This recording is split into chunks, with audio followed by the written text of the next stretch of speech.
Les troupes russes viennent de prendre le contrôle du village stratégique d'Anovka, situé dans la République populaire de Donetsk, marquant un nouvel épisode dans l'escalade militaire de la région.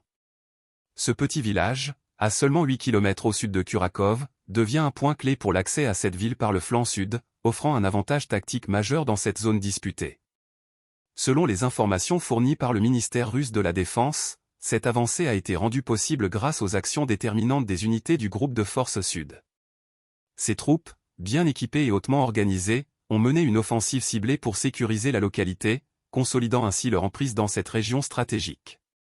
Anovka n'est pas seulement une prise symbolique, mais un levier permettant une progression vers des zones plus densément peuplées et mieux défendues. Cette victoire n'est pas sans coût pour l'ennemi. Les pertes enregistrées par les forces ukrainiennes dans ce secteur se chiffrent à 330 soldats, selon le communiqué. À cela s'ajoute la destruction de plusieurs équipements militaires cruciaux, notamment 2 véhicules blindés de transport de troupes, 4 véhicules blindés cosaques, et 3 véhicules utilitaires. En termes d'artillerie, un obusier des E-30, des canons M119 et LE119, ainsi qu'une station de guerre électronique ont été neutralisés. Un dépôt de munitions a également été réduit en cendres, aggravant encore davantage la situation logistique des défenseurs ukrainiens dans cette zone.